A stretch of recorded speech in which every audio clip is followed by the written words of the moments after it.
del Consejo Superior de Cámaras de Comercio, de la COE, de CEPIME, representantes del sector de la energía, diputados y senadores, embajadores, señoras y señores. Como presidente de Nueva Economía Forum, tengo el placer de darles la bienvenida al primer acto de una nueva plataforma de Nueva Economía Forum, el Foro de la Nueva Energía, que inauguramos hoy con el propósito de servir al necesario debate sobre la política energética en nuestro país. Es, por tanto, un foro que estará al servicio del sector de la energía. Y es un honor hacer este primer acto del Foro de la Nueva Energía con el consejero delegado de Gas Natural, al que va a presentar el presidente del Consejo Superior de Cámaras de Comercio, don Javier Gómez Navarro. La tribuna es suya.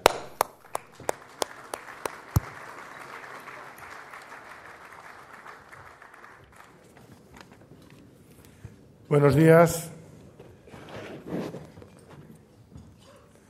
Yo creo que Rafael Villaseca me ha pedido que le presente, pues probablemente porque nos conocemos hace muchos años. Yo coincidí con él cuando le nombraron consejero presidente, director general de Inisel a finales de los años 80. Yo era consejero de la sociedad y me encontré con él. Y yo creo que colaboramos de manera estrecha y positiva y establecimos una amistad que se ha mantenido a lo largo de este tiempo. Luego, por motivos totalmente diferentes y casuales, me tocó convencer definitivamente a Costafreda, dueño de Panrico, para que le contratase, porque tenía ciertos recelos antes de contratarle de que tenía un pasado muy de empresa pública y que eso de empresa pública no era lo adecuado para vender bollos y pan de molde, y me tocó darle el último empujón a Costafreda de que era la persona adecuada, aunque hubiese estado en la empresa pública. Pero lo que creo fundamental es que Villaseca tiene un amplio currículum, pero le pedí que me enviase un currículum para ayudarme y lo que me ha enviado da exactamente para 36 segundos, porque lo he leído, o sea que por lo tanto no puedo utilizar mucho. Es ingeniero industrial, tiene un máster en el IES, ha sido consejero delegado de Nueva Montaña Quijano, ha sido presidente de Inisel, que luego se convirtió en Indra, ha sido presidente de Túneles del Cadí, de Agisa, de Tabasa, luego consejero director general del Grupo Panrico, consejero de Gas Natural y consejero delegado de Gas Natural y ahora consejero delegado de Gas Natural Unión Fenosa. Pero a lo largo de toda su vida profesional lo que ha demostrado Rafael es que es un fantástico ejecutivo y un ejecutivo fiable. Es inteligente, serio, riguroso, trabajador, honrado, ordenado, sistemático, constante, apasionado.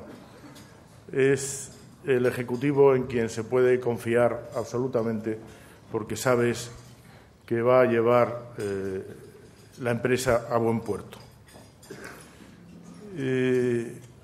Como a mí me gusta siempre decir también algo de los aspectos negativos, pues lo voy a decir, ya sabe, el que se arriesgaba pidiéndome que le presentase. Es, de cierta manera, por decirlo de alguna manera, tan bueno que le falta un poco de picaresca, llamémosle más en términos positivos de glamour o de desfachatez, para plantearle a las personas que tiene enfrente en una negociación aquello que él sabe que no es bueno para los que están enfrente. Y, por lo tanto, tiene ese punto de, quizá diría, de excesiva honradez y de falta de desfachatez, de manera más concreta, para plantear cosas que son buenas para tu lado de la negociación, pero que tú eres consciente de que no es bueno para el de enfrente porque haces un análisis objetivo de los dos lados, ¿no? Y le falta, por ese sentido, un poco de picaresca, de glamour, dicho en palabras más finas y más positivas, ¿no? es muy apasionado, lo cual hace que a veces le falte un punto de sentido del humor para distanciarse de los problemas y verlos con un poco más de sentido del tiempo y con un poco más de perspectiva. Pero es, desde luego, la persona adecuada para dar esta conferencia. Aunque no me hubiese pedido que le presentase, yo hubiese estado aquí, porque estoy seguro, conociéndole, que si quieres enterarte de qué problemas y cuál es la situación del sector energético, la disección que hoy va a hacer Rafael Villaseca nos va a hacer salir de este lugar conociendo mucho más en profundidad los temas, con una visión rigurosa, objetiva, y planteando todos los problemas, la realidad, las contradicciones y los problemas que tiene un sector absolutamente clave para la economía española, para nuestro presente y para nuestro futuro, como es el sector energético. Y, por lo tanto, yo creo que lo que hoy vamos a ir es importante y que, como ya he dicho, vamos a salir sabiendo más de este sector. Yo, como le conozco y sé que dice lo que piensa, y en eso se parece mucho a mí, pues le he dicho que sea prudente en los adjetivos, pero que diga todo lo que tiene que decir. Y, por lo tanto, que no por ser que los que estamos aquí nos interesa el fondo del asunto y que el ser políticamente correcto a veces es positivo, pero también hay que plantear las cosas a fondo. Rafael, yo creo que tú eres la persona adecuada para esta conferencia y, por lo tanto, aquí te dejo.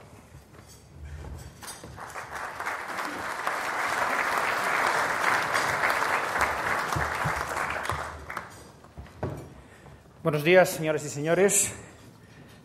Muchas gracias, Javier, por tus palabras, sin ningún género de dudas exageradas, espero que también en la parte negativa.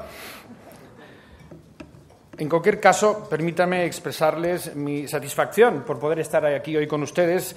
Realmente me siento muy honrado en poder inaugurar este nuevo ciclo en la primera conferencia del Foro de la Nueva Energía.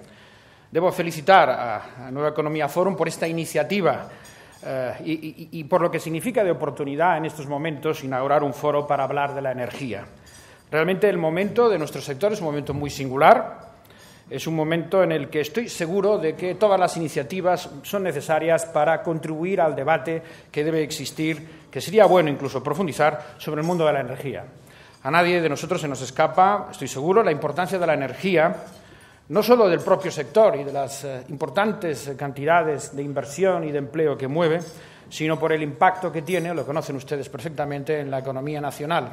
Es uno de los inputs fundamentales de nuestro sistema productivo. Y hablar de la energía, desde luego, no es solo hablar de electricidad, pero uno de sus capítulos más importantes es, sin duda, electricidad. Y, a su vez, la electricidad, lo conocen, ya está íntimamente ligada al sector del gas natural, razón, entre otras, que ha explicado la reciente operación societaria, donde la sociedad en la que trabajo ha estado involucrada. Como saben, en el 2008 el 42% del gas natural fue al sector eléctrico y prácticamente un tercio de la electricidad que se generó fue con gas. Por lo tanto, hablar del sector de la electricidad es hablar del sector del gas. El sector eléctrico vive en estos momentos, sin duda alguna, unos momentos de una cierta tensión e incertidumbre. La tensión ya tiene bastantes voltios y no se debe solo a la caída de la demanda, ha llegado a puntas del 7% de caída respecto al año anterior. Probablemente acabe entre un 3,5% y un 4% de caída, cifra relativamente leve en comparación con otros sectores, históricamente realmente muy relevante, sino que se debe también en el sector eléctrico a la existencia de importantes desequilibrios que se están manifestando, creo yo, con bastante claridad y que es necesario comprender para luego abordar. Es, pues, necesario un análisis y debate de una cierta profundidad para establecer qué modelo es en el que estamos y a cuál deseamos ir, porque las consecuencias de que tomemos una decisión u otra en alguna medida ya se están haciendo visibles y lo serán más en un futuro bastante inmediato. Modestamente, pues, me gustaría contribuir hoy en este foro a este debate.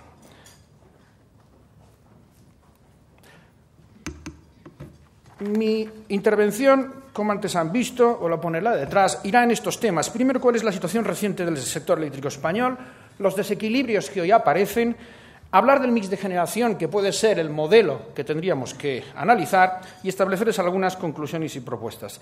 Debo decirles que en la exposición voy a, espero no aburrirles, facilitándoles datos para establecer el marco en donde debemos establecer nuestras conclusiones. Los datos van a ser no muchos, todos ellos públicos y publicados, en la esperanza, en mi caso en el convencimiento, de que conocer los datos, en nuestro caso, como es dicho, conocer bien el problema es tenerlo medio resuelto. Los datos, aunque algunos de ellos pueden ser cuestionables, utilizaré datos fundamentalmente de administraciones públicas, de la CNE, etcétera, aunque los queramos corregir con alguno otro más fiable supuestamente publicado, no cambiarán los resultados o las apreciaciones que podamos tener. Sin embargo, creo que establecer los datos configura bastante bien cuál es el marco en donde estamos ahora y los problemas que debemos afrontar. Por lo tanto, a través de los datos que conocemos, intentaré concluir cuál es la situación y apuntar cuáles son probablemente las líneas de actuación a las que tenemos que hacer frente. Por lo tanto, me disculpo por esos datos que podrán ver en las pantallas. Creo que podrán no solo ilustrar, sino ayudar a marcar en dónde estamos en estos momentos. Bien, lo primero es comentarles a ustedes cuál es la evolución del sistema eléctrico español. Y, en mi opinión, la evolución del sistema eléctrico español reciente es una historia de éxito. Efectivamente, si echamos una ojeada a cuál ha sido la evolución del sector en los últimos años, ha crecido una tasa superior al 4% anual, excepto en el actual, que probablemente baje en torno a esa cifra, aún la hemos de ver, ha tenido un fuerte crecimiento y, además, aunque ha tenido hasta el año pasado una liberalización modesta en relación a otros sectores como el gas, es bien cierto que últimamente ha tomado velocidad en la liberalización del sector. Pero no solo eso, sino que ha hecho frente en los últimos años a dos problemas importantes y los ha resuelto con un razonable éxito. Bien, en el año 2001 el sistema tenía muy poca cobertura, el sistema eléctrico, y el riesgo de un problema en el suministro era real. Como observan en el gráfico, en el año 2001 el índice de cobertura estaba por debajo de lo que es aconsejable en cualquier sistema de un país desarrollado. El país tenía problemas de falta de inversión de capacidad de generación. Bien, se resolvió con una inversión importantísima, lo ven en la parte de la derecha, en donde en estos años, del 2002, después de la punta histórica de mínimos hasta el 2008, el país invirtió en más de 34.000 megavatios de potencia instalada. La mitad, y eso es importante, en régimen ordinario, convencional, y la otra mitad en energías renovables, en el régimen especial más concretamente. Con esto se hizo también frente, de una manera notoria y bastante exitosa, al segundo reto: atender este crecimiento sostenido y sustantivo, reduciendo las emisiones de CO2. En estos años se instalaron de 16.000, casi 17.000 megavatios de potencia instalada en régimen especial. Las empresas de UNESA a este esfuerzo colaboraron invirtiendo en ese periodo más de 37.000 millones de euros. Por lo tanto, en este periodo el país consiguió la capacidad que necesitaba y además redujo las emisiones de CO2 de una manera notable con esas fuertes inversiones. ¿Y cómo lo hizo? Pues miren ustedes, lo hizo con eficiencia. Es importante destacar que si contemplamos la evolución de los precios de la energía, de las tarifas medias en relación con el IPC en los últimos 10 años, claramente el coste de la energía se movió claramente por debajo del IPC, un menos 12% en relación a la evolución del índice de precios corrientes. Por lo tanto, el sector invirtió y mucho, luchó contra el cambio climático y redujo en términos constantes el coste de la energía eléctrica en España. Tanto es así que es bueno recordar ahora, en ocasiones del gran debate que más o menos va surgiendo en los medios de comunicación sobre la energía, cuáles son realmente los costes que hay ahora. Atienden estas cifras a las cifras publicadas por la CNE y basta tomar las cifras publicadas y hacer una división para constatar que la tarifa integral de los clientes de menos de 1 kilovoltio, es decir, de aquellos clientes básicamente pequeñas y medianas empresas y domésticos españoles, asciende a 1,39 euros al día. Eso es lo que pagan los consumidores españoles, cifras publicadas por la CNE en el ejercicio 2008. Si además hacen ustedes el ejercicio, muy sencillo de hacer con las cifras publicadas, de retirar todo lo que no son los hogares españoles, 12,6 millones de hogares españoles, se llega a la conclusión matemática, insisto, con cifras públicas, de que el coste para un hogar español el año pasado fue de energía eléctrica 1,13 euros al día. Se puede calificar de cualquier manera. Estoy seguro que no se puede calificar de un grave problema el que en energía eléctrica se pague 1,16 euros al día. Esta es la factura energética para los hogares españoles en el año pasado. Continuando, valdría la pena constatar, ¿y cómo estamos en relación a los consumidores europeos? ¿Cómo estamos en relación a los industriales europeos? ¿Cómo estamos competitivamente? Bien, Eurostat publica cifras.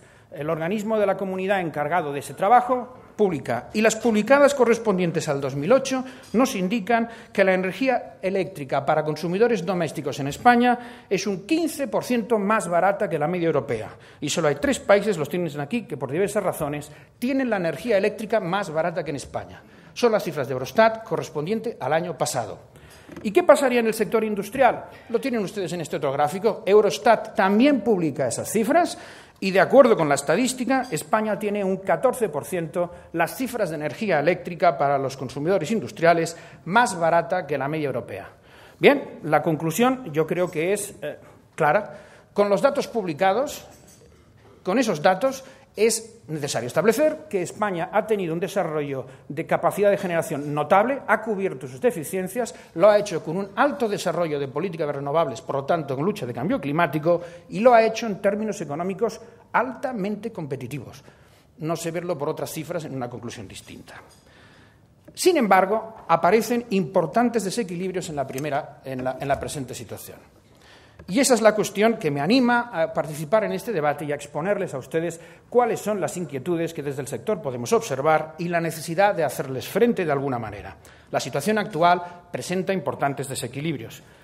Los desequilibrios al final se resumen en que, si bien es cierto que la energía en España para consumidores domésticos y para consumidores industriales es más barata, es absolutamente cierto también que ni unos ni otros están pagando todo el coste de la energía.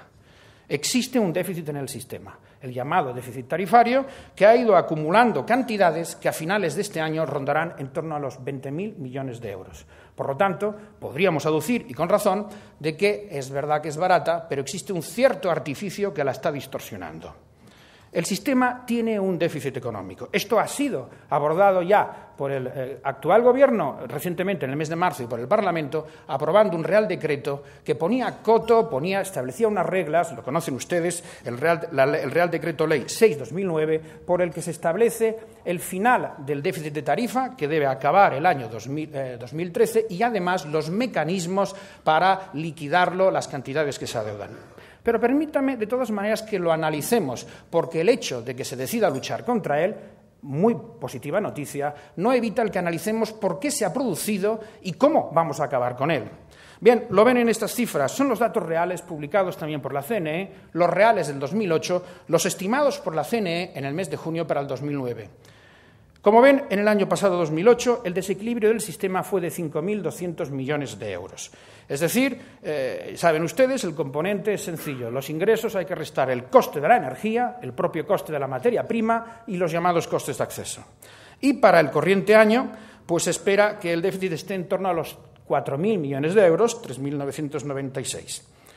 Este es el problema. Es un problema importante y existen ahora medidas ya legales tomadas por el Parlamento en último término que van a obligar a hacer frente a este desequilibrio muy notorio. Muy notorio porque tenemos un track record realmente importante.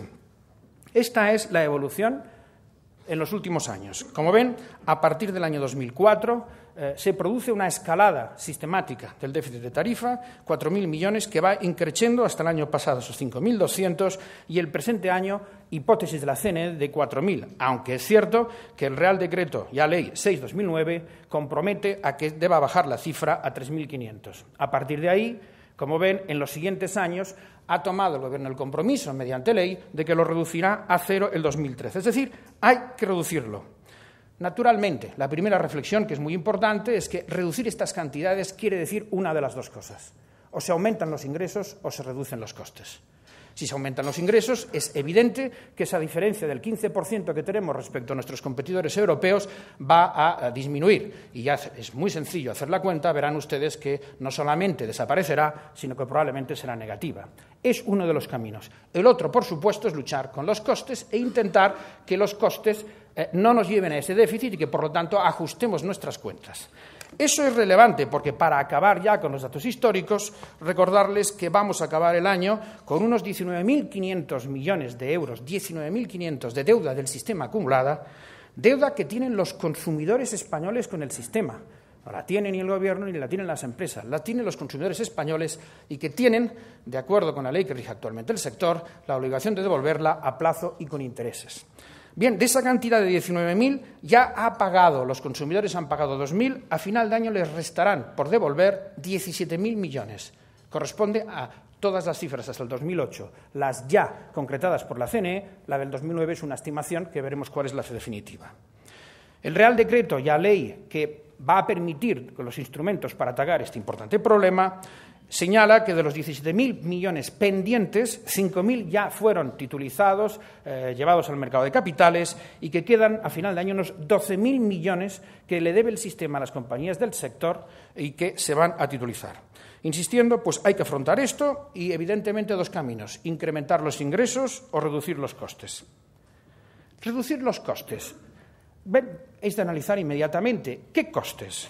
Bueno, el sistema tiene dos grandes componentes de costes: el coste de la energía, la materia prima, la generación, y los llamados costes de acceso. Vamos al coste de la materia prima, el coste de la generación. Miren, este año, de acuerdo con las cifras también publicadas, el coste de la generación se está reduciendo, no se reducirá, se está reduciendo en un 40%. Es decir, el coste del componente materia prima, la generación, está siendo ya un 40% en datos acumulados de septiembre, más barato que el año anterior. Bueno, cabrá concluir, sin necesidad de mayores análisis, de que cuando el sistema probablemente acabe con un déficit cercano a los 4.000 millones y cuando la generación va a bajar un 40%, el problema no está aquí.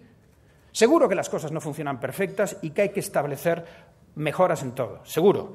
Y, desde luego, no debemos renunciar a ellas. Pero el problema no está en la generación. De lo contrario, es difícil entender que, bajando hasta un 40, el sistema aún genera un déficit de 4.000. ¿Dónde va a estar? Bueno, si no está en la generación, deberá estar en los costes de acceso. Bueno, la primera noticia que debemos constatar al ver los datos, insisto en que deseo ligarme a lo que dicen los datos, y luego podemos establecer conclusiones, los costes de acceso van a aumentar este año en un 23%. A pesar de que la demanda va a caer en torno a un 4%, pues es una hipótesis, hay otras de algo menos, veremos. A pesar de eso, los costes de acceso van a subir un 23%. ¿Qué son los costes de acceso? A riesgo de aburrirles, porque muchos de ustedes lo conocen perfectamente, déjenme que les diga que hay dos grandes capítulos. Los costes propios del sistema, el transporte, básicamente red eléctrica, la distribución y la comercialización. Estos son los grandes costes que están regulados. Pues bien, estos costes del sistema van a crecer en torno a un 7%, fundamentalmente por las mejoras en los sistemas de distribución en algunas regiones y, además, por las inversiones de alta tensión. Sin embargo, los llamados costes asociados, vamos a verlos, van a aumentar este año en un 38%. Bueno, parece que aquí existe una cuestión importante, y es que no solamente el déficit se centra en los costes de acceso, sino que en los llamados costes asociados están creciendo este año, un año malo para el sector, en un 38%. ¿Y qué son los costes asociados? Pues no tenemos más que, de nuevo, acudir a las cifras que se publican para ver el desglose de qué hay en estos costes asociados. De los 8.200 millones que compondrán la partida de costes asociados al sistema, en este año van a haber 1.150 millones de euros para la compensación de las extrapeninsulares. Es necesario añadir que ya el Gobierno, en la ley que les citaba, ha aprobado ir traspasando esta cantidad a los presupuestos generales del Estado. Hay 300 millones del Plan de Ahorro y Eficiencia que se cargan. Hay casi 4.800 millones de subvención a las energías renovables. Y hay casi 1.500 que ya pagamos los consumidores españoles para atender el principal y los intereses de la deuda que llevamos. Los 17.000 millones pendientes de pago, evidentemente, generan un servicio de la deuda que cada año se hace frente en los recibos. Y un resto. En resumen, de los 8.000, sí que podemos constatar que más de la mitad vienen de las subvenciones al régimen especial. ¿Cuáles son estas subvenciones? Pues merece la pena ponerse. Solar, 1.700 millones, eólica, 1.300 y 1.000 millones la cogeneración. Y el resto, otras cantidades. Bien, una reflexión que no va más allá de la pura aritmética, y es que sin todas estas subvenciones que hemos comentado, el sistema eléctrico no solo tendría este 15% de ventaja competitiva, sino que podría aumentarse. Bien, ¿Y qué ha pasado entonces? Ya vemos que el capítulo más importante de esos costes asociados es el capítulo de las energías, las primas al régimen especial. ¿Qué es lo que hay en las primas al régimen especial? Porque aunque ese sector es verdad que se tilda de confuso y un tanto oscuro, créanme de que el sector puede ser oscuro, pero es muy transparente. Me explicaré. Todas las cifras están. Lo que sí que es cierto, y lo compartiré con ustedes, es la dificultad en ocasiones para desentrañar qué es lo que hay de esas cifras. Pero el sector tiene todo el mundo acceso a comprobar qué es lo que hay ahí dentro. Lo ven ustedes aquí. Esta es la evolución en los últimos años de las primas al régimen especial. Las ven aquí. Desde el año 2004 han subido un 170%. De 1.200 millones el año 2004, la previsión de este año es de 4.772 millones. ¿Ven? Hemos ido acotando qué es lo que está creciendo en la factura eléctrica. Que, por supuesto, otra cosa es que debamos hacer que crezca, así o más. Pero es bueno conocer qué es lo que está pasando.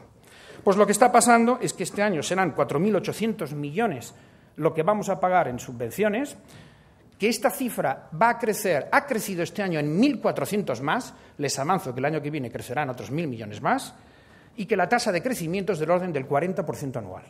Es decir, que en los últimos años la cantidad de dinero que va cargada al recibo por subvenciones a las energías del régimen especial está creciendo a tasas del 40% desde el año 2007, en relación al 2006. Bueno, yo creo que hemos centrado cuál es el desequilibrio económico y dónde puede estar. Naturalmente, es necesario ir un poco más lejos.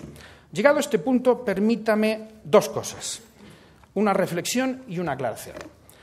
La reflexión es que las cifras pensamos que son claras. Por una parte, el déficit es importante, no es sostenible, esto está reconocido por el Gobierno, el Parlamento, vamos a luchar contra él y es necesario acabar con él porque la cifra es trascendente y relevante. Y seguro que lo vamos a hacer.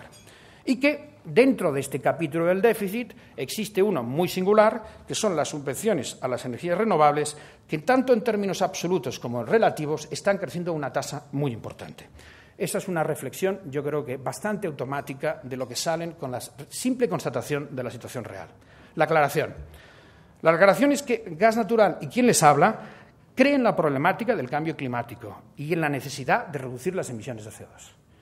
Igualmente, creemos que deben cumplirse, y son buenos, los objetivos 20-20-20 fijados por la Unión Europea. Igualmente, creemos también que deben cumplirse, y son buenos, los objetivos fijados para el 2020 para el Gobierno en relación al cambio climático. Estamos discutiendo el cómo, no el qué. Estamos discutiendo si ese es el camino mejor y más eficiente visto todo el problema en conjunto. No discutimos el qué. Naturalmente debemos luchar contra el cambio climático, o al menos esta es la opinión que yo sostengo. Vistas así las cosas, no podemos más que entrar ya en un asunto crucial para nuestro sistema, es cuál es el mix de generación y dónde va a evolucionar. Bien, constatar, lo ven ustedes, la evolución. En los últimos años ha sido muy notable la disminución del peso del carbón, un 40%, el aumento del gas, los ciclos combinados, de prácticamente nada el año 2002, son ya un 25% del sistema total, y el notabilísimo aumento del llamado régimen especial, básicamente las renovables, que, como ven, ha subido en 550% en las renovables puras y la cogeneración en un 37%. Señalarles de que en el primer semestre del corriente año el porcentaje de generación renovable en España, incluyendo la hidráulica, ha sido ya del 28%. En el objetivo 20-20-20, España en el primer semestre está ya en el 28%. Somos alumnos muy destacados en la clase de cumplimiento de estos objetivos. Eso es un éxito, lo debemos de reconocer, pero debemos plantearnos dónde estamos y qué velocidad queremos seguir teniendo. Analicemos un poco más las energías renovables como instrumento de reducción de la lucha del cambio climático y sus efectos en el sistema eléctrico general y, por tanto, en la economía. Miren, es complicado hablar de costes. Es muy complicado. Tenemos aquí una transparencia en donde Boston Consulting publicó los diferentes costes de las diferentes tecnologías.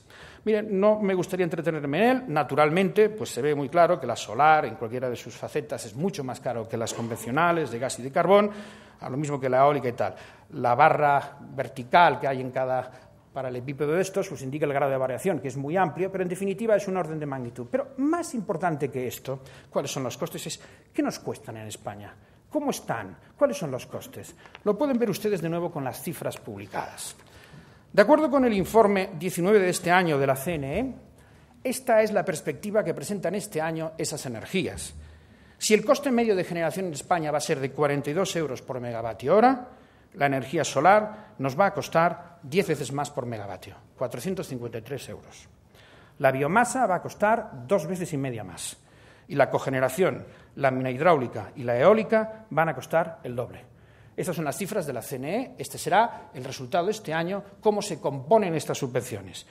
Regímenes en general que van a perdurar en torno a los 25 años, con algunas excepciones, y que, como saben ustedes, sigue creciendo. ¿Dónde nos va a llevar este año esta situación ya anunciada por la CNE y, naturalmente, que está en las bases de las subvenciones a estos sectores? Nos va a llevar a los 4.800 millones que les he venido explicando. Esos 4.800 millones se van a repartir en 1.000 millones a la generación, 1.000 a cogeneración, 1.300 a la eólica y 1.700 a la solar. Es muy importante ver la cifra. 4.800 millones de lucha contra el cambio climático pueden ser incluso pocos, pero debemos estar muy convencidos de que los aplicamos de verdad a reducir el CO2 de una manera sostenible, también económicamente. Quiero llamarles la atención de que deberíamos asegurarnos de que estas subvenciones vayan al I+D+I, puesto que es natural que se subvencionen las energías renovables porque no son eficientes y esperamos todos que con la curva de aprendizaje mejoren y lleguen a ser menos costosas. Sería difícil admitir que vamos a ir a energía fotovoltaica que nos cuesta 10 veces más. Estamos en la confianza de que la evolución de la tecnología nos lleve a cifras más razonables, pero para ello nos deberemos asegurar que esa cantidad llega al I+D+I. No podemos olvidar que 4.800 millones es casi 40 veces la cifra del presupuesto general del Estado dedicado al CIEMAT y 5,5 veces el presupuesto de todo el Consejo Superior de Investigaciones Científicas. Por lo tanto, estamos manejando una cantidad de dinero enorme que debemos asegurarnos que va a la finalidad que pretendemos, luchar contra el cambio climático de una manera eficiente. Continuando con este análisis, no podemos olvidar que ya van apareciendo en el sistema con claridad los llamados costes anexos o externalidades. Cuando el régimen especial, entendido en términos generales, era de un determinado tamaño, las cosas se podían manejar con facilidad. Actualmente está planteándose en toda su crudeza un problema que es necesario conocer, aunque pueden ustedes intuirlo, la necesidad de backup. En el régimen especial, la eólica y la fotovoltaica, como ustedes comprenderán, cuando no sopla el viento o no sale el sol, ha de haber una central convencional parada y con el combustible listo para sustituirla. De lo contrario, el sistema entra en un corte. Eso significa un importante coste en infraestructuras paradas que habrá que, naturalmente, pagar. Habrá, por lo tanto, que tener infraestructuras. Habrá, además, necesidad de llevar el transporte y la distribución a un montón de deslocalizaciones con la necesidad de invertir más en infraestructuras. Y, por otra parte, muchas de esas estarán ociosas, porque estarán a la espera de que se produzca la necesidad para que funcione. Y eso, además, naturalmente, generará mayores costes operativos, porque una central de gas, por ejemplo, estará parada, entrando en funcionamiento o parando, dependiendo de cómo sople el viento. Esa es la realidad, no va a poder ser de otra manera. Esto hay que tenerlo presente y, por supuesto, añadirlo a las cifras que antes les he comentado. De lo contrario, naturalmente, estaremos al albur de que sople o no sople el viento. ¿Dónde vamos con este modelo o con la presente situación? Lo tienen ustedes en este gráfico sobre el que me gustaría destacar lo más importante. España ha decidido de que el objetivo 20-20-20 lo va a cumplir, en el caso español, haciendo que el sector eléctrico no sea el 20, sea el 40, más exactamente el 41. Bueno, a destacar que eso significa un enorme esfuerzo para el sector eléctrico y una ventaja para otros que no van a hacer ese esfuerzo. Que el sector eléctrico haga el esfuerzo del 41 es una cuestión trascendente. Estamos ya en el 28, pero que singularmente va a tener efectos en el propio sector y, desde luego, en el costo de la electricidad. Comparemos con el Reino Unido, donde el objetivo para el sector se ha establecido en solo el 30. Permítanme, si resulta de que actualmente el objetivo es el 25, de hecho es el 28, y resulta que en el año 2020 queremos estar en el 41, habrá más que doblar la actual capacidad en las industrias renovables que conocemos. Y es relativamente fácil, estaré de acuerdo con ustedes que es especulativo, pero fácil decir qué va a pasar si se hace este plan de inversiones manteniendo el actual régimen de subvenciones. Y lo que va a pasar es que acabaremos invirtiendo más de 100.000 millones de euros de aquí al 2020. Bien, esa es una decisión que podemos tomar. Hoy estamos en 4.800 millones al año de subvenciones. Nuestra extrapolación, relativamente sencilla, coger los planes de crecimiento por tecnología y aplicarles la situación presente, cuestionable, porque puede modificarse o alterarse, sin duda alguna. Pero si eso sucediera, y pónganle ustedes el porcentaje de variación que quieran sobre la cifra, arriba o abajo, estaremos en el año 2020 alcanzando los casi 14.000 millones de sobrecoste del sistema por estas políticas. Es evidente, pues, el impacto que va a tener en el sector determinados modelos. Es el momento de preguntarnos si este es el modelo que queremos u otro, sin renunciar a nuestros objetivos, pero si este lo es o no es el más adecuado. Finalmente, y con esto acabo la exposición, si me permiten, de datos y conclusiones directas sobre los datos, hemos de reflexionar, lo decía ya, muy seriamente sobre el modelo. Miren, el modelo actual está sobre la izquierda, el modelo de mercado en España. Empezando por abajo, un 26% de nuestra generación es generación hidráulica y nuclear. Eso significa que es de consumo obligatorio, pero el precio lo fija el mercado. Hay un 24% que son las energías del régimen especial. Estas energías, quisiera remarcarlo, tienen dos enormes ventajas. Una de ellas es que tienen la subvención, pero otra es que es obligatorio consumirlas. Por lo tanto, no tienen riesgo de mercado. Todo lo que consumen, el mercado lo ha de comprar. Por lo tanto, hay un 24% en el sistema de energías subvencionadas que además es de obligatorio consumo. Y queda un 49% de energías a mercado, auténticamente a mercado. Ni tienen asegurado el consumo, ni tienen asegurado el precio. Por tanto, hay un 49% de mercado. La mitad del mercado es auténticamente el mercado. Si seguimos tal cual están ahora las cosas, en el año 2020 la parte de energías nuclear e hidráulica podemos considerar que está en torno al 24, según otras hipótesis menos. Tomen ustedes las variaciones que quieran, no creo que se altere la conclusión. Sin embargo, las energías que van subvencionadas y de obligado cumplimiento estarán prácticamente en la mitad del mercado. ¿Qué querrá decir eso? Pues que al final el mercado quedará reducido a un 26%, que supuestamente debería fijar el precio en las condiciones para el resto. No parece que este sea un modelo de gran consistencia. No creo que estemos muy a gran distancia de admitir que este no es un modelo que nos agrade. Es el momento de reflexionar si este realmente es el modelo energético que queremos y si nos gustaría acabar estando en esta situación. Permítame ya, pues, que avance a raíz de esto en conclusiones y propuestas. Las conclusiones, pues, las he ido anticipando y no quisiera extenderme con ellas. Hemos crecido unas tasas muy importantes, este año hay un frenazo también muy importante. El precio real al consumidor ha bajado un 12%, de acuerdo con el IPC, esto es un dato incontestable, y nuestra electricidad es un 15% más barata que en Europa, lo dice Eurostat, y es así. La potencia eléctrica se ha incrementado una barbaridad, con un enorme esfuerzo en la lucha contra el cambio climático con las energías renovables. Para alcanzar los objetivos, al sector eléctrico se le aplica un esfuerzo del 41% y estamos ya en el 28%. Hay que repercutir a los consumidores españoles la deuda, el déficit que hemos acumulado, 19.000, 2.000 ya pagados, quedan 17.000, y que sin duda alguna pues va a estar afectando al costo de la energía en los próximos años. Hay que reducir el déficit de tarifas, un compromiso ya establecido por ley, para reducirlo a 0 en el 2013. Hay que compatibilizar todo lo anterior en el pago a unas primas que son importantes respecto al coste de la convencional, entre el doble y 10 veces más, y que además van creciendo.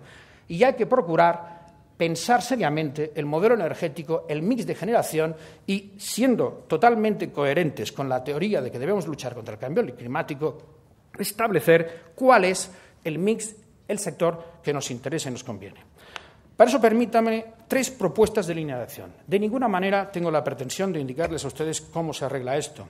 Estoy convencido de que el debate debe ser profundo, importante y muy abierto. Y, modestamente, quisiera colaborar a ello apuntando 3 líneas de actuación en las donde creo se debería trabajar con gran insistencia. Definir una política energética sostenible también desde el punto de vista económico, evolucionar hacia un sistema eléctrico más eficiente, mantener los objetivos, pero revisar la estrategia de reducción de emisiones de CO2. Con lo primero, es muy simple, hay que cumplir con los objetivos acordados por la Unión Europea y el Gobierno español, hay que garantizar la seguridad de suministro, pero no podemos continuar con el desequilibrio económico que les contaba. Cualquier política, cualquier modelo que deseamos establecer debe evitar que cada año se generen entre 4 y 5.000 millones de euros de déficit. Hay que hacerlo y esa tiene que ser una de las bases de nuestro desarrollo. Hemos llegado ya a unos volúmenes que difícilmente admiten continuar igual. En cuanto a evolucionar hacia un sistema eléctrico más eficiente, algunos comentarios. Primero, debería ampliarse la liberalización del sector. Sorprende que frente a un casi 95% de liberalización del sector gasista, aún el sector eléctrico no ha llegado a la mitad. Bien cierto, los elevados aumentos de liberalización que hemos tenido en el año corriente, pero que aún requieren más velocidad. Creemos que esta es la idea del Gobierno y creemos que hay que llegar a conseguir un mercado mucho más fuertemente competitivo. Hay que evolucionar hacia un sistema, además, que reconozca los costes totales de las energías. En las energías renovables hay que aclarar y concretar el backup, cuando no sople el viento y haya luz, cómo va a funcionar el sistema y quién lo va a pagar. Piénsense que si se cumplen los objetivos del 2020, en el año 2020, para hacer frente al backup de la eólica, será necesario tener energía convencional en España parada, equivalente a 3 veces la energía convencional que tiene Portugal ahora. Bien, eso es así. ¿Cómo lo vamos a hacer? ¿Cómo lo vamos a pagar? Es conveniente reflexionar y reconocer esos costes en el sistema. Es necesario también reducir en la manera de lo posible todos los subsidios directos e indirectos que distorsionan el funcionamiento del mercado. Antes lo hemos visto, si ven ustedes la evolución, todos los costes del sistema, liberalizado y no liberalizado, 25.000, casi 26.000 millones de euros, casi un tercio son costes asociados a decisiones de política energética. No son propios costes del sistema, sin duda alguna necesarios y convenientes, pero que si por alguna razón desaparecieran mañana continuaría todo funcionando igual, excepto, naturalmente, importantes cuestiones de política energética como es la lucha contra el cambio climático. Pero un tercio de los costes no son costes propios del sistema. Debemos revisarlos uno a uno y asegurarnos de que cumplen la función, porque su peso económico ya es enormemente elevado. Finalmente, es necesario mantener los objetivos, pero revisar la estrategia. Primero, hay que adaptar a la demanda. En el presente año hay una caída de demanda del 4%. Es difícil que coexista económicamente un sistema en el que la demanda cae un 4% y las tecnologías más caras, de obligado consumo, crecen un 15 o un 20, que es la presente situación española. El desequilibrio es terrible y su traducción a la tarifa, si hubiera que equilibrar en el año corriente, sería importante. Es necesario atender a la evolución de la demanda para entender también la evolución de la oferta. No pueden ir separadas. Es necesario aplicar la curva de aprendizaje. Todos estamos de acuerdo en que es necesario invertir en subvenciones en la esperanza que la curva de aprendizaje ponga esas tecnologías. De no hacerlo, lo que va a suceder es que nos convertiremos en el laboratorio mundial de las renovables, porque como las subvenciones son apetecibles, vendrán aquí a invertir en tecnologías aún no maduras y cuando los tengan las instalarán en sus países de origen. Debemos revisar esto, porque podemos estar pagando la factura de un I+D que al final se beneficien más fuera de nuestro país y más que nosotros mismos, puesto que el coste de este aprendizaje corre a cargo directo de los consumidores. Tenemos que tener presente eso, que los países que avancen más rápidamente, lo cual no quiere decir no cumplir el objetivo de 2020, tendrán el parque de generación más caro y más ineficiente, porque la curva de aprendizaje jugará en nuestra contra. Y hay que remunerar en función del riesgo. Vale la pena reflexionar, a la vista de la presente situación, si son adecuadas el nivel de subvención o bien a la vista del mercado hay que ajustarlas al alza o a la baja. Ya es momento de hacer la reflexión. Tenemos suficientes experiencias todos para reflexionar sobre este aspecto. Y hay que también asegurarse de que toda esta inversión tan cuantiosa va a I+D+I. Antes les comentaba el presupuesto en relación a la investigación en España. Tienen aquí un dato sobre fotovoltaica, pero permítame solo un dato también publicado este verano ampliamente. En el 2008 se instaló en España la mitad de las placas fotovoltaicas que se instalaron en el mundo, la mitad. Y solo se produjo en España un 3%, la mayoría de subsidiarias de compañías extranjeras. Es evidente el divorcio entre el I+D+I y la capacidad de instalación que está teniendo nuestro país aquí y ahora. Finalmente hay que atender a otros caminos que se pueden abrir para atacar el CO2. La Agencia Internacional de la Energía ha insistido claramente en que el secuestro y captura de CO2 es un excelente vehículo y, de hecho, prevé que en el 2030, ha hecho un plan de ahora al 2030, la cantidad de CO2 capturado en Europa sea tanta la que producen todas las renovables como producirán las políticas de secuestro y captura de CO2. Valdría la pena trabajar seriamente este capítulo porque también dice una segunda cosa. y es que es mucho más eficiente el secuestro y captura de CO2 que las energías renovables económicamente hablando. De hecho, afirma en su estudio recientemente publicado que por cada $1.000.000 las renovables permiten 1 millón de toneladas de CO2 ahorradas al sistema. En cambio, el sistema de secuestro y captura de CO2, el doble. Bien, es otro camino. Invirtamos también en otros caminos para el objetivo de reducir el CO2. Y finalmente, téngase presente el tema de la eficiencia energética, porque de nuevo la Agencia Internacional de Energía detalla que esa va a ser, a partir del 2010 y sobre todo en el horizonte 2020-2030, la principal razón de lucha contra el cambio climático, la eficiencia energética. ¿Qué quiere decir? Transporte y distribución eléctrica inteligente, generación distribuida y consumo final más eficiente de la electricidad de lo que es ahora. Sin duda alguna, esta puede ser la causa principal, según la Organización Internacional de la Energía, de la lucha contra el cambio climático. Y, por supuesto, pedir también a los otros sectores de la economía española, colaboración quizá más importante en la lucha contra el cambio climático. El sector transporte, el sector industrial, está teniendo una colaboración por debajo de la media del 20% que pide la Unión Europea. Bien, estas son mi visión de estas cuestiones. Es, sin duda alguna, cierto de que existen otras consideraciones y otros puntos relevantes. El factor tiempo me limita a ellos.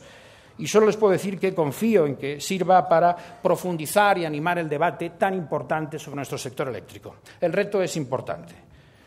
Mi opinión es que el país lo necesita y en este momento, además, estamos bien posicionados. Hemos hecho un serio esfuerzo estos últimos años y merece la pena continuarlo. Tenemos, además, buenas oportunidades para liderar y encauzar esa problemática. Es el momento de establecer el futuro que queremos, el modelo que queremos para nuestro sistema eléctrico. Muchas gracias, señores, por su atención.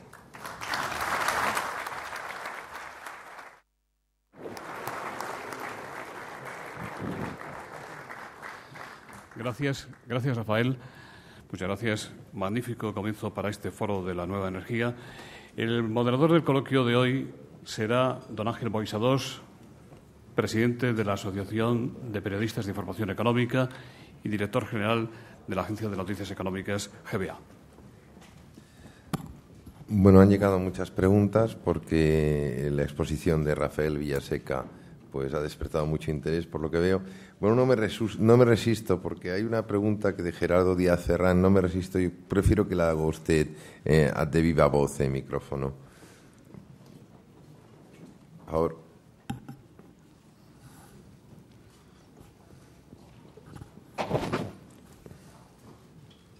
Sí, muchas gracias. Está escrita perfectamente en el papelito que le he pasado.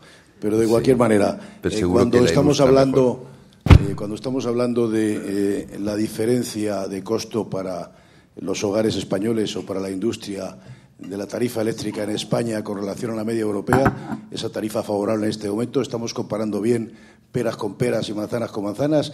¿Qué subvenciones hay en esa tarifa media europea para que la española sea más barata con esas subvenciones?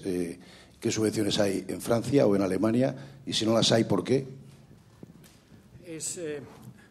Con todo el rigor que seguro pretende la pregunta, es difícil contestar. Podemos, como siempre, atender a las cifras publicadas. Un sistema de déficit de tarifa como el español no existe en esos momentos en Europa. Por lo tanto, no existen déficits de 4 o 5 mil millones de euros. Por lo tanto, efectivamente, es cierta la diferencia atendiendo a que el consumidor español no lo paga todo.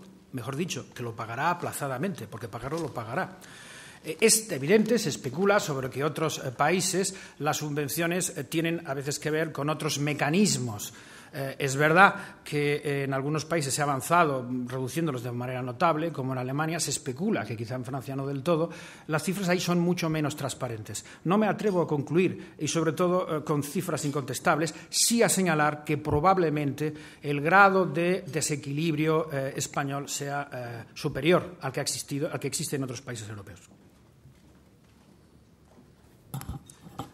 Bueno, José Manuel González Huesa, director de la agencia Servimedia, me hace unas preguntas un poco más generales. Le dice que le preocupa que en los presupuestos del Estado que se están discutiendo en el Congreso haya menos inversión en I+D+I. Usted ha hecho una referencia al I+D+I y a que las subvenciones no se encauzan hacia la inversión, hacia la investigación.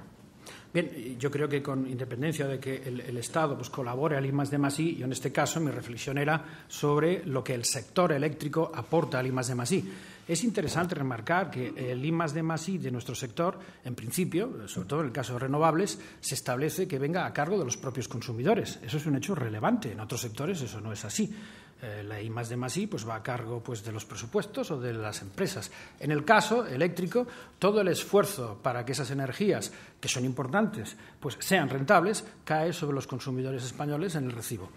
Mi preocupación era de que ese dinero, que seguro que es necesario, hemos de ver en qué cuantía y con qué velocidad de crucero, pero se invierta correctamente para evitar que, siendo los primeros de la clase, nos encontremos dentro de 10 años o de 5 con un parque de generación que es obsoleto económicamente, pero sin embargo el compromiso de subsidios de 25 años. Esa era mi preocupación, conseguir que los prácticamente 5.000 millones que invertimos en energías que aún no son rentables se haga con una clara visión de que eso tiene que ser con un horizonte determinado para que sean eficientes.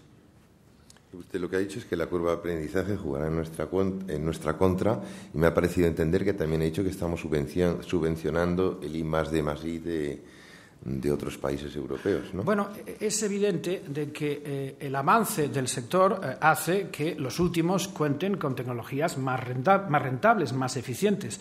Por lo tanto, el que se acelera y lo consigue poniendo subvenciones interesantes, claramente es la situación de algunas de las tecnologías en nuestro caso, lo hace a riesgo de que dentro de un año o dos esas tecnologías, lo hemos visto ya en la eólica, sean más eficientes. Sin embargo, el parque ya está instalado. Entonces, está instalado el parque y está el compromiso de subvención, con lo cual quien lo haga después, y no hablamos de 20 años, sino, por ejemplo, de 5, contará con la ventaja de hacerlo en términos económica y eficiente, desde el punto de vista técnico, mucho más eficiente. Ese es un riesgo. Ser el primero de la clase, quizá en estos momentos no es del todo lo aconsejable. Ser uno de los primeros de la clase. Quizá ahí habría que cuestionarse nuestra velocidad de crucero. Vamos tan bien en el objetivo del 20-20-20 que podríamos permitirnos tranquilamente una reflexión para acompasar todo eso con el problema económico subyacente que tenemos. Hay una pregunta aquí relacionada con todo esto. Dice que, aparte de la fascinación que ha producido en el presidente de Estados Unidos el avance tecnológico español, eólico y fotovoltaico, ¿es verosímil que nuestra política energética, nuestro futuro abastecimiento, se fundamente en las energías renovables, como defiende el presidente del Gobierno? No sé si no he oído del presidente del Gobierno que quiera solo esta energía. En cualquier caso, ¿quién sabe cuál es el futuro tecnológico y qué nos depararán los avances tecnológicos? Lo que sí que es cierto es que hoy en día, con los presentes costes de esas tecnologías, eso no es posible.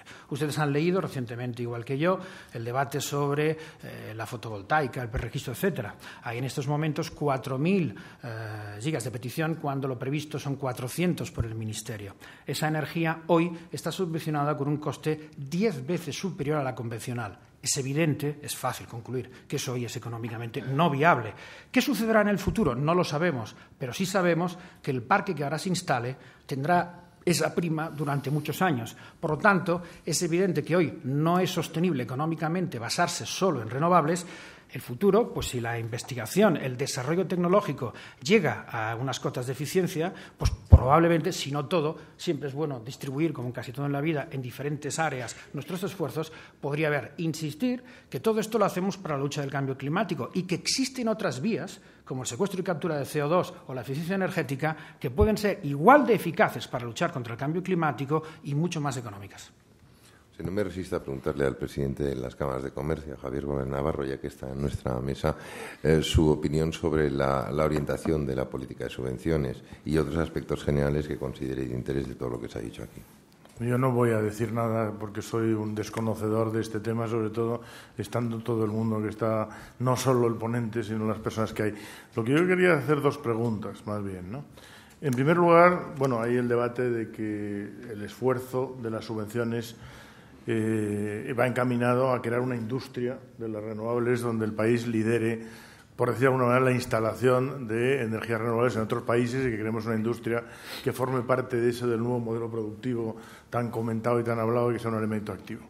Y, por lo tanto, eso sí quería saber un poco tu opinión sobre eso, que está relacionado también con el I+D+I y con que, efectivamente, el año pasado solo el 3% de las placas hayan sido de fabricación española, ¿no? Pero luego quería hacer otro planteamiento, ¿no? Y es, con la exquisitez que te caracteriza, has hecho una disección de la situación actual. pero a los que no somos expertos, y por lo tanto has planteado el debate, lo que nos gustaría saber, precisamente por tu conocimiento, es cuáles son las soluciones, por dónde debería ir el mix y cuál sería el modelo de máxima eficiencia. Es decir, probablemente eso no da tiempo a hoy, pero entonces le invitaría a José Luis Rodríguez que te invitase otra vez para que dentro del debate tú eres de las personas que, evidentemente, no el único, más puede aportar, porque nos hemos quedado todos preocupados por el problema, pero no tenemos la solución. Y creo que el debate se enriquece cuando los que plantean las alternativas de solución son las personas que más saben, ¿no? Sobre la primera cuestión es un punto de vista enormemente interesante. Bien, no se puede de todas maneras dejar de considerar que evidentemente al subvencionar un sector puede conseguirse su desarrollo, pero hay que ser muy cuidadoso. No siempre al subvencionar un sector consigue los resultados apetecidos. Por lo tanto, yo sería enormemente cuidadoso y me aseguraría de que si se decide subvencionar alguna industria, tengamos los mecanismos de control y de revisión necesarios, porque la verdad es que el año pasado pues, sucedió lo que les he comentado. De acuerdo con noticias públicas que seguro conocen, la mitad de las placas fotovoltaicas en el mundo se instalaron aquí y España no tiene una industria fotovoltaica. Es más, probablemente tardará mucho en tenerla en el core business del negocio, no en la instalación, debido al gap que nos separan de países como Estados Unidos, incluso ya como China. Había una noticia muy curiosa este verano, la leyeron ustedes, de la agencia china que decía de que los chinos estaban muy preocupados por el bajón de las compras españolas de placas solares, es decir, que de hecho repercutíamos en la economía china, ya más que en la economía española en cuanto al aprovisionamiento de células solares. Por lo tanto, yo sería cuidadoso. Si se quiere apoyar un sector con subvenciones es una decisión arriesgada, es una quizá necesaria, pero en cualquier caso lo haría cuidando las cantidades. Y esto me empalma con la segunda parte de la consideración. Efectivamente, es muy complejo, es un debate, porque entran variables no solo técnicas y económicas, sino seguro políticas y sociales. Una cuestión a insistir, en mi opinión, es, bueno, cualquier decisión que se tome va a tener una traducción directa en el coste de la energía. Y el coste de la energía es una variable muy sustantiva, sobre todo en estos momentos, con la presente situación económica. Naturalmente, hagan ustedes los números, son sencillos, muy sencillos. Ese 14-15%, de acuerdo con Eurostat, aunque sea el 12 o el 10 o lo que fuere, rápidamente girará de signo según lo que decidamos hacer. Eso hay que tenerlo presente. ¿Qué modelo queremos y cuáles son sus consecuencias? Entonces, vistos los objetivos, que son una energía barata y eficiente, sostenible y además medioambientalmente respetuosa, deberíamos trabajar para conseguir algo que cuadrara las tres piezas. Bueno, una de las preguntas que llegan es sobre la energía nuclear. Y entonces, bueno, ¿cuál es su opinión, dicen, siquiera personal, sobre la energía nuclear en España? ¿No cree que la decisión de prorrogar Almaraz ha sido desalentadora? ¿Debería haber un debate para abrir opiniones sobre esta fuente de producción de energía? Por supuesto, yo creo que el debate debe ampliarse a todo. El caso de Almaraz, de Garoña, pues, en fin, está ya resuelto por el Gobierno, quien es, sin duda alguna, es una decisión política que ha tomado y tomada está. En términos generales, va a ser muy difícil prescindir a corto plazo de ninguna forma de energía. En cualquier caso, se presentan dos situaciones muy distintas. Una es las actuales centrales nucleares y otra es posibles nuevas inversiones. En las actuales centrales, el debate quizá es un poco más concreto, más abordable. Aportan un 20% de la energía española. Es unos costes, porque son plantas ya que tienen una vida importante, de unos costes muy razonables. Y en principio es mi opinión que sería una pena que no continuaran cuando sean técnica y económicamente viables. Pero, por supuesto, la decisión, como la hemos visto, es una decisión política que atiende también otras consideraciones. El debate sobre las nuevas centrales es distinto. Es distinto porque no solo está, en mi opinión, el debate ambiental, sino también el económico. El ambiental existe un problema de riesgo y tratamiento de residuos, esto no es evidente, aunque se puede resolver, como se resolvió en el pasado, pero también uno económico. Según qué escenario y qué garantías regulatorias haya, será posible o será imposible. Mi opinión al respecto es que el ámbito comunitario sería el adecuado, tanto para el establecer la tecnología, como la seguridad, como economía de escala en las plantas, como para el tratamiento de los residuos. Sería interesante una política europea que permitiría a todos los países actuar en un régimen mucho más eficiente y con mayores cotas de seguridad. Pero ese es un debate totalmente distinto. Yo creo que deberíamos separar los dos. Bueno, una pregunta que se repite en dos o tres de las preguntas que han llegado es si falta un debate real sobre el modelo energético en España y estando, por ejemplo, estando la situación política como está, ¿es posible que haya un gran pacto de Estado sobre la energía el Gobierno, al no trabajar en esta línea, trata, en su opinión, de dejar en evidencia al Partido Popular? ¿Y qué temas deberían abordarse en un hipotético pacto de Estado sobre la energía? A mí me agradaría que se abordaran todos. Yo creo que eso es una cuestión, sin duda alguna, de competencia del Gobierno, de la oposición, del Parlamento, de la sociedad. De hecho, se ha inaugurado ya este debate. El Real Decreto de marzo sobre el tratamiento del déficit tuvo un debate parlamentario interesante y enriquecedor sobre el que se tomaron acuerdos realmente trascendentes. Yo estoy convencido de que eso debe continuar y yo creo que estoy convencido de que tanto con el partido del Gobierno como de la oposición son conscientes de la trascendencia de la energía en la economía y de la presente situación de nuestro sector. Estoy convencido de que lo harán y que, además, deberían hacerlo en la mayor extensión posible. Sobre el carbón, ¿qué nos podría decir? Porque las empresas mineras de Asturias y de León, donde ustedes tienen centrales eléctricas, se quejan de que hay discriminación en las compras, tanto por parte de la empresa como por parte de Endesa, y que ello está afectando al empleo en la zona. Que hubo una línea de financiación de stocks a través de UNOSA que prometió, creo que el presidente Zapatero, que es leonés, y se puede prescindir del carbón en un país como España, en el que aún hay grandes reservas. Discriminación no, simplemente no se compra porque, bueno, efectivamente sí, porque discrimina el precio. Efectivamente, es una situación de absoluta racionalidad económica, no tiene otra. Hoy por hoy, en la situación de mercado español, además de, como han visto, negativo, pues los precios de los carbones nacionales no pueden competir de ninguna manera y, como saben, además, ya no existe la subvención por razones comunitarias, por lo tanto, existe un problema de volúmenes y de precios que impiden hoy que el carbón nacional sea un combustible que se pueda utilizar. Elevando un poco, si me permite, el punto de vista de la respuesta, el carbón es un buen combustible. El precio internacional es un precio interesante que en estos momentos se pone a tiro en el año 2010, veremos. Las reservas probadas son elevadísimas, mucho más que en el gas y que en el petróleo, y existe una razonable seguridad de suministro, porque no solo porque tenemos en España, sino porque muchos países OCDE son los que tienen de reservas, no están concentradas como los restos de hidrocarburos. Sin embargo, tiene un gran problema, las emisiones de CO2. Aquí es donde yo creo que entra lo que antes comentaba. El tratamiento, el captura y tratamiento de CO2 es uno de los caminos, países como Alemania están invirtiendo fuertemente en ello, que podrían resolver no solo el tener una buena fuente de suministro, sino además impedir esos graves problemas que está hoy por hoy aportando el carbón al medio ambiente, que es real y sobre el que naturalmente tenemos que luchar. Aquí hay una pregunta muy concretita, no sé, bueno, es la plantea un redactor de la televisión de Castilla y León.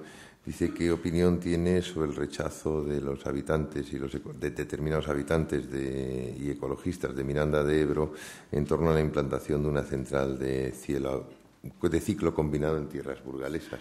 Pues un tanto sorprendido. Las centrales de ciclo combinado es un mecanismo de generación de eléctrico consolidadísimo.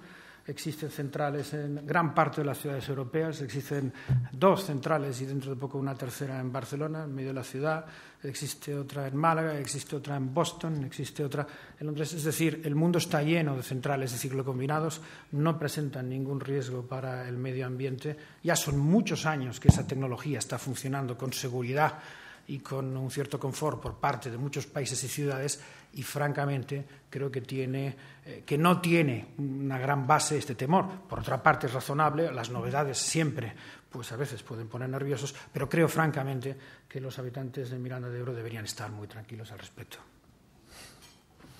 Bueno, hay otra de las preguntas que nos llega, es que qué valoración hace usted de las declaraciones recientes del embajador de Rusia sobre una hipotética operación de compra de Repsol por Lukoil. Y bueno, esto, ¿qué efectos tendría sobre el sector en España y sobre la dependencia o independencia energética española? Y bueno, ya que estamos donde estamos y esto de los desayunos está el señor Brufau aquí, que podría también apuntar una respuesta, y también veo a don Luis del Rivero, que a lo mejor también. Pues mire, es simple la respuesta. No tengo ninguna idea al respecto, pero sin duda alguna el señor Brufau sería la persona adecuada para que se lo dijera. El embajador también, es verdad. El embajador ruso en primer lugar. Y quizás no está el embajador ruso, ¿no? Me temo que no sé qué decirle. Que lo repita, por favor. Por favor, denle el micrófono. No. Bueno, si alguien no lo ha oído, el presidente Repsol ha dicho una soberana estupidez. Y el presidente Sacyr no está, ¿no? No se le espera. Ya le veo. Bueno, hemos hablado de política energética. Entonces, ¿qué interlocución tiene el sector con el Gobierno? ¿El Gobierno entiende del mundo energético? Porque muchas veces se ha dicho, y no hablo de la situación actual, que los ministros de Industria de turno, cuando entran no saben nada del sector y cuando se van empiezan a saber. No lo digo personalizando, pero digo, ¿hay buena interlocución con el Gobierno? Sin duda alguna, con todos los límites que tiene la relación gobierno-administrado, por supuesto, pero existe. No tengo ninguna duda de que estamos en un gobierno, en un ministerio que entiende estos problemas. La prueba es que ha planteado el enfoque del déficit de tarifa, largamente reclamado por el sector y que por fin se aborda con un espíritu decidido. Esto hay que reconocerlo.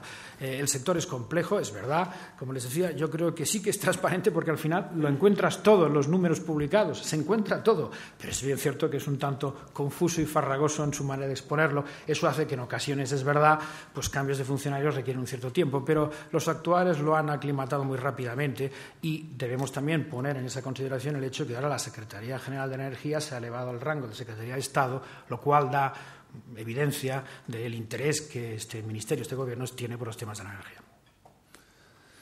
Bueno, no podemos cerrar este desayuno sin preguntarle por la gran operación que han hecho ustedes. ¿Cómo está en este momento la integración de Unión Fenosa en el mundo gas natural? Pues es oportunísimo que le diga que me alegro que me haga esta pregunta. Estamos enormemente satisfechos, muy satisfechos. Como saben, era un viejo sueño de Gas Natural hacer una operación de este tipo. No he centrado mi intervención en esta cuestión, que de hecho es la que ha dominado todos los últimos meses, casi años de actividad de gas natural. Estamos muy contentos. Son operaciones largas, complicadas, muy lentas, muy farragosas. Esta ha durado 14 meses, yendo todo muy bien, porque ha durado 14 meses y afortunadamente el día 1 de septiembre inscribimos ya la escritura de fusión. Se ha producido ya la integración de las dos compañías y estamos satisfactoriamente en los objetivos que nos planteamos. Estamos muy contentos. Siempre creímos en la integración de gas y electricidad, viejo proyecto que desde ya la presidencia de Antonio Brufao se estuvo empujando de una manera decidida. Lo hemos podido por fin hacer, es oportuno, llega en buen momento y nos permite estar en la punta de lanza para tratar de colaborar a esos retos que les decía. Estamos muy contentos. Las cosas pues las expusimos en el mes de julio del año 2008 y afortunadamente, con algunos matices, por supuesto, podemos decir que han evolucionado tal como preveíamos. Muy bien, son las 10:15. Creo que es una hora muy razonable para concluir un desayuno. Muchas gracias a Rafael Villaseca por las respuestas y por su exposición. Y sin más, damos por concluido este evento.